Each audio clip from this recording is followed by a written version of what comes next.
రైతులందరికీ నమస్కారం. నా పేరు మోహన్ కృష్ణ.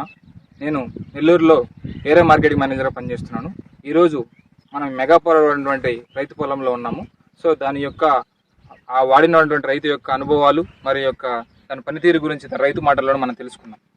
చెప్పండి అన్న, మీ పేరు? మీది ఏ ఊరండి? ఏ మండలం అండి? తిరుపతి జిల్లా. సో మీరు మెగాపవర్ వాడారు కదా, దాని యొక్క పనితీరు గురించి మీరు మా రైతులకు కొంచెం చెప్పండి.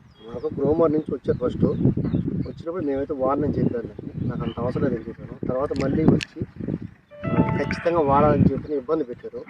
ఇబ్బంది పెట్టిన వల్ల నాకు మంచి రిజల్ట్ అయితే ఉంది. మెగాపవర్ వాడిన వల్ల పైరు వేసిన రోజు నుంచి ఈ రోజు దాకా పచ్చదనము, పిల్లకలు వదలటము, గ్రోత్ నెంబర్ 1గా పనిచేస్తుంది.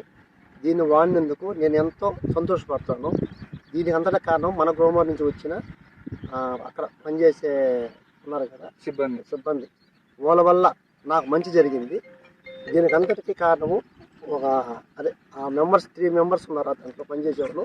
బయట నుంచి వచ్చి ఆఫీసర్స్ గారా మంచి సపోర్ట్ చేసి దాన్ని వాడినందుకు నాకు మంచి రిజల్ట్.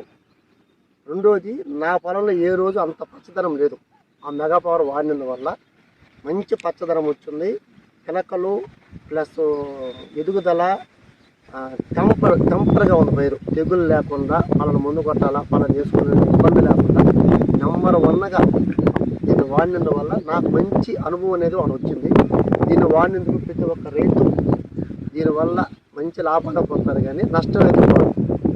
దీనికి సంబంధించిన మాత్రం ఎక్కడైనా సరే, ఏ పొలంకైనా సరే, సౌలున్న పొలం కావచ్చు, మంచి భూమి ఉన్న పనికి మాలిన పొలంలో అయినా సరే దీన్ని వాడిన వల్ల మంచి రిజల్ట్ అయితే కనిపిస్తుంది.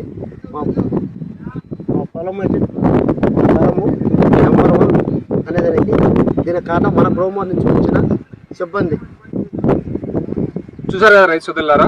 సో మెగాపవర్ అనే యొక్క పనితీరు గురించి రైతు మాటల్లో విన్నాం కదా. సో మరింత సమాచారం కోసం మీ దగ్గరలో ఉన్నటువంటి మన గ్రోమర్ని సంప్రదించండి. జై జవాన్, జై కిసాన్, జై హింద్.